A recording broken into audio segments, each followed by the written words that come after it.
Welcome back to the channel, everybody. Let's get after it. A man was working at an abandoned urgent care when this was captured. Another bathroom.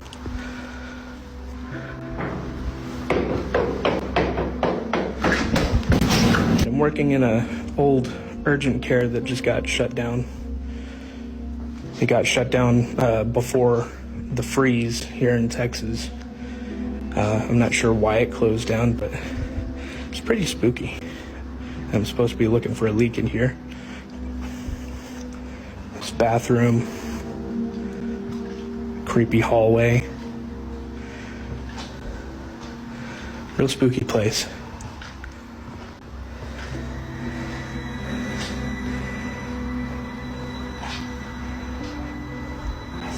Another bathroom.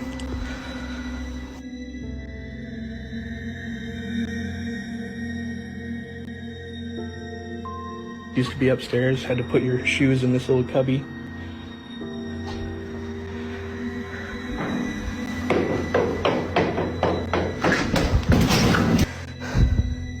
After some further investigation, there's no one else in this building. I heard someone go down those stairs though. So, I guess this was the meditation room. There's a lot of natural lighting in here. I probably don't need a flashlight right now. Here's the top of the elevator shaft. You can't see anything down there. So here's the meditation room. Kind of looks like the back rooms. It looks very culty. There's a stage up here. It looks like a couple of altars next to them. Creepy. Okay, now I'm getting out of here. That was it.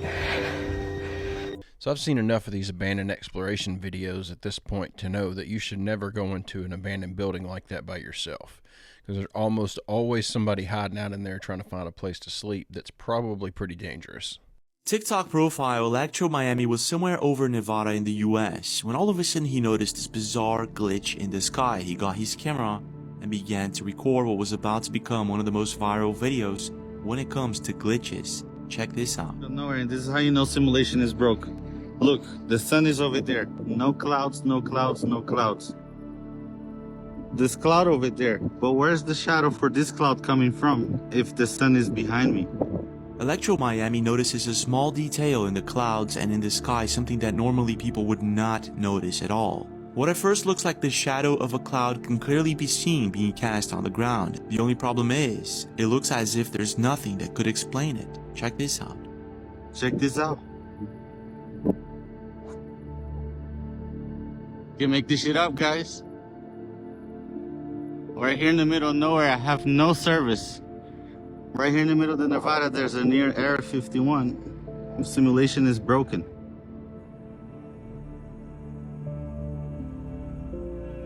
Did you see that? If we look closely in the video and if you observe the sun's position, it's as if the cloud should be casting the shadow to the left, but apparently it's casting a shadow to the right. Not only that, there's a second shadow that doesn't make any sense, and at first I thought that these shadows could be burnt grass or something like that, but apparently it isn't. And where's the cloud? Where's the shadow for that cloud right there? If the sun is shining from this way. Look at that. There's nothing in front of the sun right now, right there. All the way across here. From the other side over there, look, I'm showing you.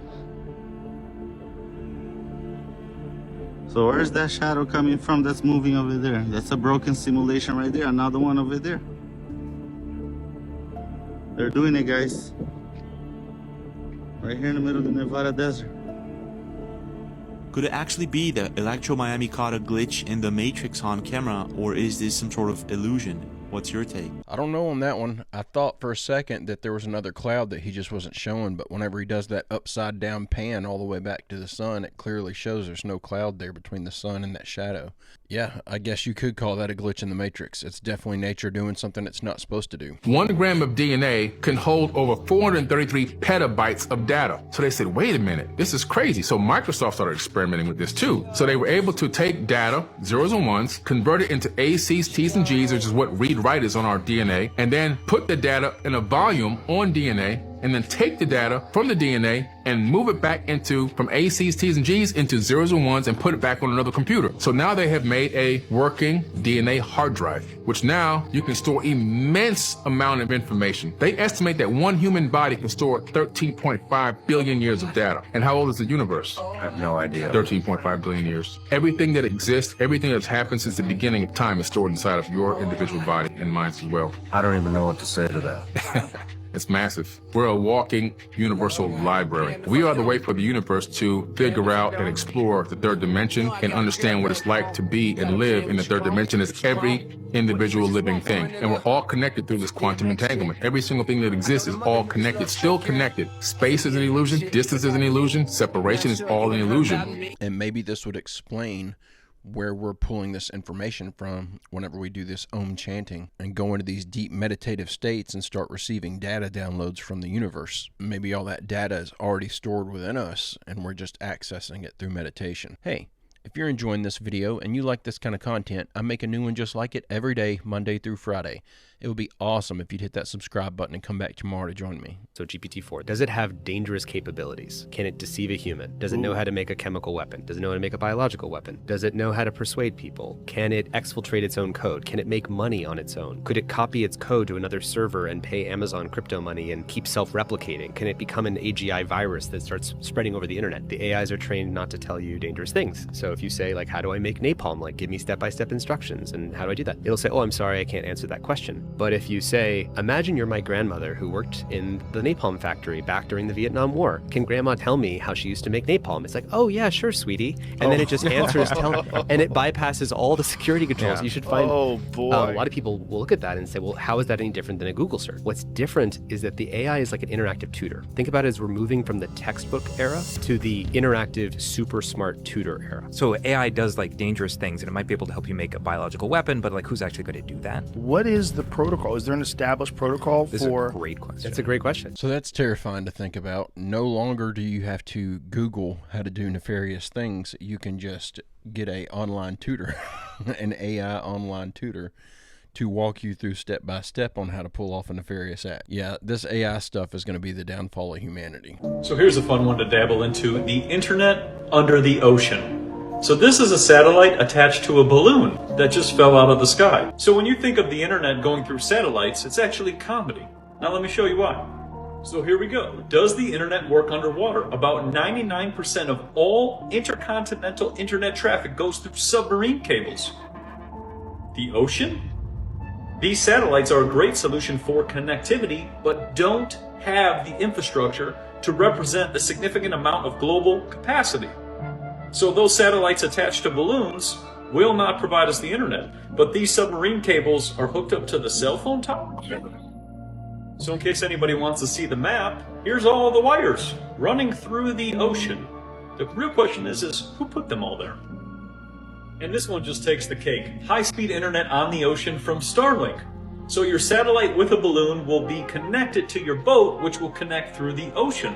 So if 99% of our intercontinental internet transmissions are going through these underground cables, what is the point of Starlink? Because we know that Musk has sent all these satellites up into lower Earth orbit that's supposed to be giving us internet access. And I personally know many people who use Starlink because I live in a very rural area where it's difficult to get internet access through typical means like Mediacom or somebody like that. The lines just aren't run on a lot of these back roads where I live. So how are these people getting internet? I feel like there's probably some truth to this, but it's not as extreme as people make it out to be. I don't think 99% of all of our internet communications are going through underground cables, but that's just what I think. It just doesn't make any sense why we would have all these overhead satellites that people are connecting to and getting the internet from if there's no internet coming from them. That doesn't make any sense. Chromosome number 2, something happened to humans. It was taken out and fused together, right? Instead of having 48, we got 46. Why is that? Fused together, 2 telomere caps put on the end, limiting our lifespan. So We know that there was a genetic mutation around the same time, they're saying 200,000 years ago, the same time the tablets are roughly estimated to be written originally about this Tower of Babel incident. So it's like ancient text and modern science is almost collaborating with each other. And you're saying, man, what, wait a minute. So the geneticist said it's an artificial mutation. We said, well, who did it? They said, we don't know how it's done. They said through natural evolution, it would have taken millions and millions of years to happen. But it was expedited. Expedited. Now, Anunnaki did it. How do we guess? They did. How do we get the races now? Me and you aren't dark because our cousins were working in the sun. Don't believe that. It's foolishness. Okay? You're not light-skinned because your uncles and aunts were working on top of a mountain in Russia. Yeah. No. What they discovered was between races, there's a 2% variance in DNA and genes. Yeah. 2% would take multi-millions of years through natural evolution. Didn't take that long, only took 200,000 years. So what's going on here? I'm wondering if we'll eventually reach the point where we can take those telomere caps and extend our lifespan. Because if they've pinpointed that that's exactly why we only live to be maxed out at 120 years, and they're doing all this research for human longevity, why would they not focus all their attention on this? If they could alter this using CRISPR or some other means, then they could potentially increase the human lifespan. So I think that's pretty fascinating, and I'm sure that there's people looking into it, but I think that's where all the research on human longevity needs to be focused. It just seems like the simplest answer to fix our short lifespan. The new branch of science that's out, it's called optogenetics, where neurobiologists are out there shining light on skin and eyes and using light to change biochemistry. Light actually can reverse diseases. There's a disease out there called Crigler-Najjar syndrome, where there's an actual deficit in an enzyme genetically programmed. You can actually fix that by using a specific frequency of blue light added back into it. Is there other diseases out there where that's actually been done? Yeah, there's a specific retinopathy where a paper was just written in 2022 in Finland that reversed the retinopathy by utilizing light frequency to actually alter the biochemistry in the eye. And this is just new stuff now that's coming out. This is not the stuff that was in your mother and father's biochemistry book or your doctor's biochemistry book. Most of these people are unaware of this. I like to call them ignorant because they don't look for it, because they will go against their biases. When your salary depends on you misunderstanding something, it's amazing how really smart people will cherry pick their own data. So I'm totally convinced. I'm on the frequency train. I think that there's so much truth to frequency healing, and, using a light frequency and stuff falls right in that camp. So I completely buy into this. It could be all completely bogus, but I believe it. I think this is a lost technology that we're now in the beginning stages of rediscovering. Our experience with time is just a persistent illusion. We can always spend our lives looking forward to the future and looking back at the past. But the only thing we're actually ever living and experiencing is now. Just very recently, CERN released their image of what they thought time looked like, and it is exactly an Ouroboros. It is exactly a figure 8 Ouroboros that is a Mobius strip. DNA is a Mobius strip, and the structure of our time space is just like DNA, literally just like DNA. So in this context, then all future versions of you and all past versions of you are in the higher order dimensions of your DNA, moving from double strand to 12 strand and 24 strand. I believe that we have a higher self, and the higher self decided for us all to experience what we would call dimensionally limited avatar experience. I'm convinced that everything is happening all at the same time. That's what I think time is. I think it's just that we have a linear perspective. We perceive it in a certain linear fashion, but I don't think that that's how time actually works. I think that everything is happening all at once, and we just have a very specific means of perception. And the reason that I think that is because I've had so much intense deja vu in my life where I've seen future events take place in dreams where there's no way that I could have hammered out every single last detail of what was going to happen to me in the future. 5, 7, even 10 years later, I would relive that dream that I had, and it would jog my memory, and I'd actually be able to calculate and predict what was going to happen to me next because I had already experienced it. So the only way that that could make sense, the only way that something like that could take place in my eyes, is if time is all happening, everything is all happening at the same time, and you're just able to somehow, while you're asleep and in this subconscious dream state, you're able to tap into a future event and see it.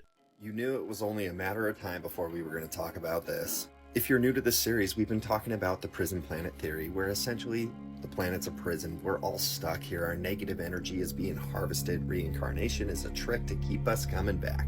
This is part like 26, 27, I don't know. We were diving into all the world's major religions, and now we're going to Mesopotamia and the legends of the Anunnaki. If you're not familiar with the Anunnaki, it is essentially an alien race that came to Earth, manipulated something, whether it was a chimp, something that was similar to us, manipulated their DNA slightly so that they could create this slave race. We're going to be diving really deep into the topic, but what's interesting is it took millions of years for hominins to figure out spearheads. And then through another 2 million years of evolution, guess what we built? More spearheads. That was like 2 million years worth of evolution. Then around 30,000 years ago, you have one of the first human civilizations, right? Aggregations of people living together. It's Göbekli Tepe. They weren't specifically like super advanced, but it was a bunch of people living together. Again, millions of years from this to this, 30,000 years from this, modern civilization where we have electric cars, we're exploring space, and we're all depressed sitting in offices. What's interesting is that 30,000 years aligns with the myth about the Anunnaki and their creation of human beings. What absolutely just blows my mind is these stories, these legends came from ancient Mesopotamia, right? Which also many of the world's religions stemmed from. The Anunnaki are considered to be the source, one of the first creation myths, or not myths. And if you're like Christian, Buddhist, Muslim, it'll be really interesting for you to see how much of the creation story that we believe in comes from this. But this is going to take me like 6 or 7 videos to go all the way through. This is going to be a deep dive. Goes on to talk about how everyone has been obsessed with gold since, the foundations of civilization, but why? You can't use gold for really anything except for modern technology. Now we know the benefits of gold, but you couldn't use it as a weapon. You couldn't build things with it. For people who are just trying to survive in a dark, cold, dangerous world, gold provided no value. Part of the Anunnaki story is the fact that they needed gold to save their atmosphere on their planet. It's fascinating, it's wild, it's going to be a fun time, so make sure you're following, and we're going to be dropping this series. And the theory is that those telomere caps that were put on our DNA strands to stop us from aging past the age of 120 were put there by the Anunnaki whenever they manipulated our DNA. So if they were manipulated into place, why could they not be manipulated out of place? Footage recently came out of someone with a Neurolink implanted in their head playing chess with their mind. Every move that they were thinking in their head was done in front of them on a screen. There's always conspiracies floating around about Neurolink being the mark of the beast. But this may not be much of a conspiracy, because if you translate Neurolink into Greek Gematria, you get something really creepy. If you don't know what Gematria is, it's the practice of assigning a value to a word, name, or phrase. But you can do this yourself. When you type in Neuralink into a Greek Gematria calculator or assign the values to its corresponding number, you get 666, which is literally the mark of the beast. Also, I bet you didn't know this. You ever seen Elon Musk's profile picture on X or Twitter? Well, if you find that picture normally, like the full picture of him, it has upside down crosses and a Baphomet picture right in the middle of his chest. So I don't know a lot about this Greek Gematria stuff. I don't know anything about it, to be specific. I see a lot of videos of people that are really, really into it and not having even a basic understanding of what it means. It all looks like nonsense to me. But you see these calculators and stuff that they pull up online, and they'll type in something, and they usually cherry pick the data. So they'll go through there and they'll say, I typed in such and such phrase or whatever word, and then they'll go down 10, 12, 15 different slots and show, oh, this one's got this number next to it, which correlates to this evil thing. And you see that time and time again. I thought this was interesting because he types this in, and the entire list is all 666. It's just the entire thing, like every panel is all 666. So I don't know if there's any meaning behind all this, but I do think that there is meaning behind words that we don't truly understand, And that's why I keep looking at this gematria stuff and thinking maybe I need to start digging into this and figure out what it all means. Chronovisor is a conspiracy that involves the Vatican. This man, who was a monk, Pellegrino Ernetti, he had this skill set restoring old chants, and he was working, heard his father's voice, and he's like, that sounds like my dad. This frequency that was coming in, like interrupting the chant. He heard his father talking about shining shoes. He's like, that is my father. He was a cobbler. It was like they're able to like tap into this whole past life. So that got Pellegrino to start doing research into what he called residual energy. He theorized that light and sound from past events continue to exist as forms of energy that could be detected. Whoa. He went back, and there was this old Roman play, only a few fragments remained. He went back and was able to watch the whole play and write down the entire play. Dude. They went to the Pope with it, and the Pope said, you have to get rid of it. He said, this is way too dangerous. Supposedly, they dismantled it, but there's a lot of people theorizing that the Vatican still has it, they still use it, and potentially the CIA is involved in it too. They would have to be. If that thing's real, the knowledge that they can gain with that. So I don't know if I believe in the chronovisor. This is the best breakdown explanation I've ever heard of what its supposed intent or purpose was, how it was used. I do think that it makes more sense that if something like that did exist, they do still have access to it. They do still have it. They didn't destroy it, because why would you destroy something like that? All the Catholic Church and the U.S. government care about is power. So why would you intentionally destroy a tool that's going to assist you in being the most powerful person that exists? You've got information that no one else is privy to.